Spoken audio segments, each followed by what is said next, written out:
Dia 1º de abril, Levítico capítulo 4. Disse mais o Senhor a Moisés: Fala aos filhos de Israel, dizendo: Quando alguém pecar por ignorância contra qualquer dos mandamentos do Senhor, por fazer contra algum deles o que não se deve fazer, se o sacerdote ungido pecar para escândalo do povo, oferecerá pelo seu pecado um novilho sem defeito ao Senhor, como oferta pelo pecado. Trará o novilho à porta da tenda da congregação perante o Senhor, porá a mão sobre a cabeça do novilho e o imolará perante o Senhor. Então, o sacerdote ungido tomará do sangue do novilho e o trará à tenda da congregação, e molhando o dedo no sangue, aspergirá dele 7 vezes perante o Senhor, diante do véu do santuário. Também daquele sangue porá o sacerdote sobre os chifres do altar do incenso aromático perante o Senhor, altar que está na tenda da congregação. E todo o restante do sangue do novilho derramará à base do altar do holocausto, que está à porta da tenda da congregação. Toda a gordura do novilho da expiação tirará dele, a gordura que cobre as entranhas e toda a gordura que está sobre as entranhas, como também os 2 rins, a gordura que está sobre eles e junto aos lombos, e o redenho sobre o fígado com os rins tirá-lo-usá, como se tiram os do novilho do sacrifício pacífico, e o sacerdote os queimará sobre o altar do holocausto. Mas o couro do novilho, toda a sua carne, a cabeça, as pernas, as entranhas e o excremento, a saber, o novilho todo, levá-lo-á fora do arraial, a um lugar limpo, onde se lança a cinza, e o queimará sobre a lenha. Será queimado onde se lança a cinza. Mas se toda a congregação de Israel pecar por ignorância, e isso for oculto aos olhos da coletividade, e se fizerem contra algum dos mandamentos do Senhor aquilo que se não deve fazer, e forem culpados, e o pecado que cometeram for notório, então a coletividade trará um novilho como oferta pelo pecado, e o apresentará diante da tenda da congregação. Os anciãos da congregação porão as mãos sobre a cabeça do novilho perante o Senhor, e será imolado o novilho perante o Senhor. Então o sacerdote ungido trará do sangue do novilho a tenda da congregação, molhará o dedo no sangue e o aspergirá 7 vezes perante o Senhor, diante do véu. E daquele sangue porá sobre os chifres do altar que está perante o Senhor, na tenda da congregação. E todo o restante do sangue derramará à base do altar do holocausto, que está à porta da tenda da congregação. Tirará do novilho toda a gordura e a queimará sobre o altar, e fará a este novilho como fez ao novilho da oferta pelo pecado. Assim lhe fará, e o sacerdote por eles fará expiação, e eles serão perdoados. Depois levará o novilho fora do arraial, e o queimará como queimou o primeiro novilho. É oferta pelo pecado da coletividade. Quando um príncipe pecar e por ignorância fizer alguma de todas as coisas que o Senhor, seu Deus, ordenou se não fizessem, e se tornar culpado, ou se o pecado em que ele caiu lhe for notificado, trará por sua oferta um bode sem defeito, e porá a mão sobre a cabeça do bode, e o imolará no lugar onde se imola o holocausto, perante o Senhor. É oferta pelo pecado. Então, o sacerdote, com o dedo, tomará do sangue da oferta pelo pecado e o porá sobre os chifres do altar do holocausto, e todo o restante do sangue derramará à base do altar do holocausto.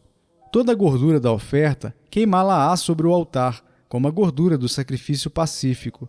Assim, o sacerdote fará expiação por ele no tocante ao seu pecado, e este lhe será perdoado. Se qualquer pessoa do povo da terra pecar por ignorância, por fazer algumas das coisas que o Senhor ordenou se não fizessem, e se tornar culpada, ou se o pecado em que ela caiu lhe for notificado, trará por sua oferta uma cabra sem defeito, pelo pecado que cometeu, e porá a mão sobre a cabeça da oferta pelo pecado, e a imolará no lugar do holocausto.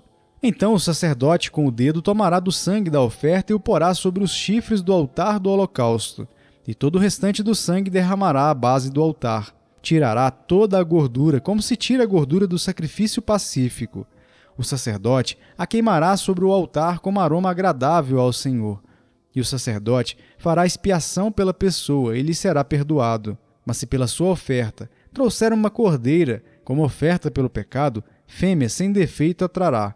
e porá a mão sobre a cabeça da oferta pelo pecado, e a imolará por oferta pelo pecado no lugar onde se imola o holocausto. Então, o sacerdote com o dedo tomará do sangue da oferta pelo pecado e o porá sobre os chifres do altar do holocausto, e todo o restante do sangue derramará à base do altar. Tirará toda a gordura, como se tira a gordura do cordeiro, do sacrifício pacífico.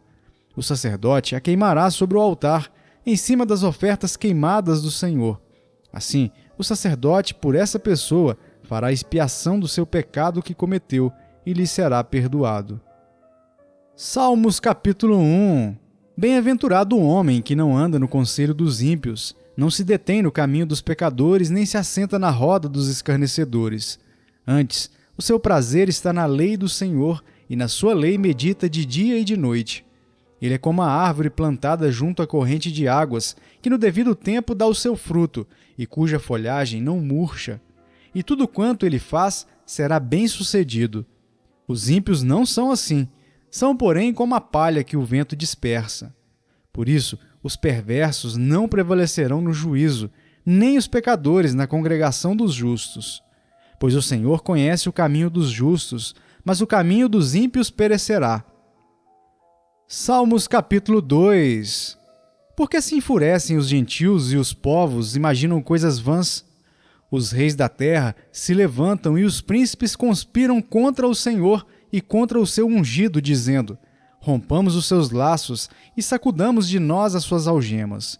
Ri-se aquele que habita nos céus, o Senhor zomba deles.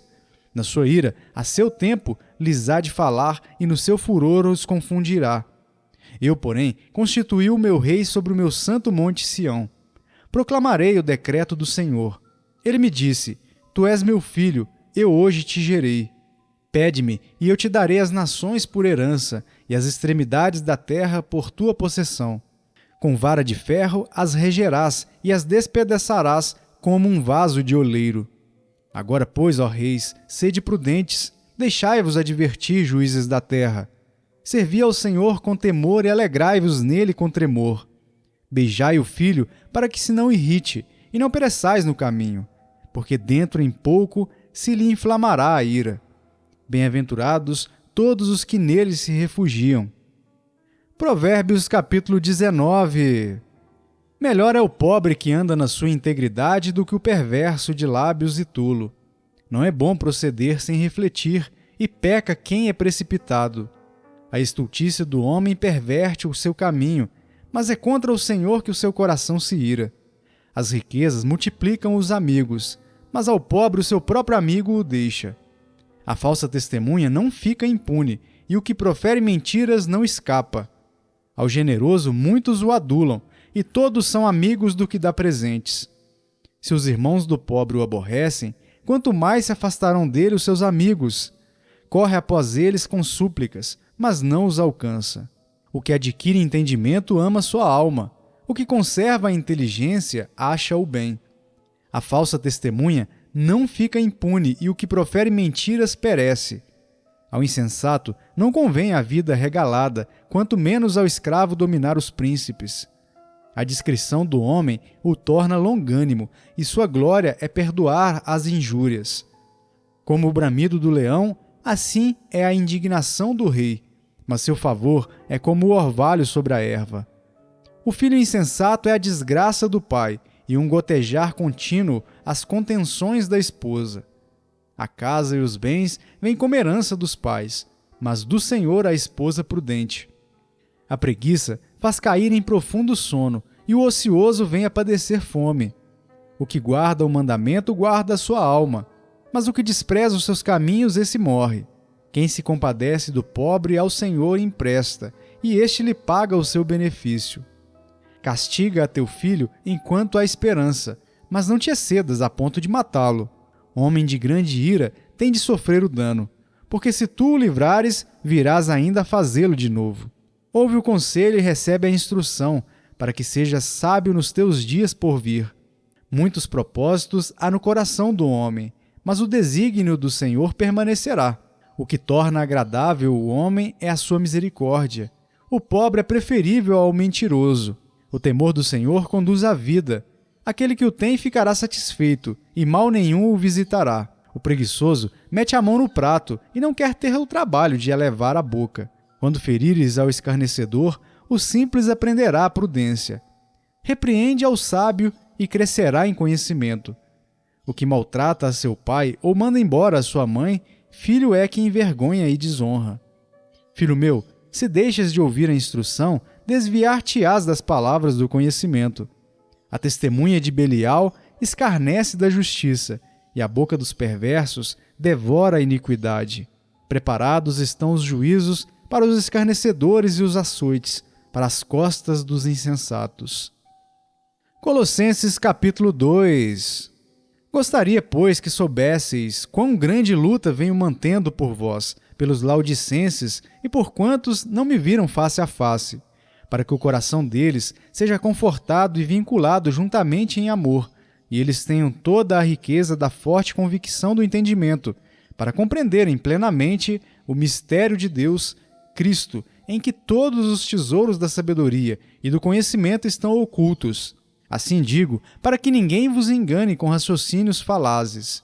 Pois, embora ausente quanto ao corpo, contudo em espírito estou convosco, alegrando-me e verificando a vossa boa ordem e a firmeza da vossa fé em Cristo. Ora, como recebestes Cristo Jesus, o Senhor, assim andai nele, radicados e edificados e confirmados na fé, tal como fostes instruídos, crescendo em ações de graças. Cuidado que ninguém vos venha enredar com sua filosofia e vãs sutilezas, conforme a tradição dos homens, conforme os rudimentos do mundo e não segundo Cristo, porquanto nele habita corporalmente toda a plenitude da divindade. Também nele estáis aperfeiçoados. Ele é o cabeça de todo principado e potestade. Nele também fostes circuncidados, não por intermédio de mãos, mas no despojamento do corpo da carne, que é a circuncisão de Cristo, tendo sido sepultados juntamente com ele no batismo, no qual igualmente fostes ressuscitados, mediante a fé no poder de Deus que o ressuscitou dentre os mortos.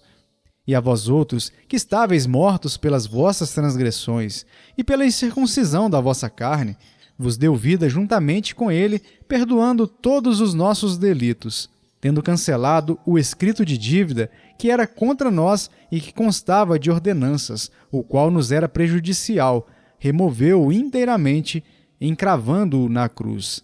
E despojando os principados e as potestades, publicamente os expôs ao desprezo, triunfando deles na cruz. Ninguém, pois, vos julgue por causa de comida e bebida, ou dia de festa, ou lua nova, ou sábados, porque tudo isso tem sido sombra das coisas que haviam de vir. Porém, o corpo é de Cristo. Ninguém se faça árbitro contra vós outros, pretextando humildade e culto dos anjos, baseando-se em visões, enfatuado, sem motivo algum na sua mente carnal, e não retendo a cabeça, da qual todo o corpo, suprido e bem vinculado, por suas juntas e ligamentos, cresce o crescimento que procede de Deus. Se morrestes com Cristo para os rudimentos do mundo, porque como se vivesseis no mundo, vos sujeitais a ordenanças. Não manuseeis isto, não proves aquilo, não toques aquilo outro, segundo os preceitos e doutrinas dos homens, pois que todas essas coisas, com o uso, se destroem.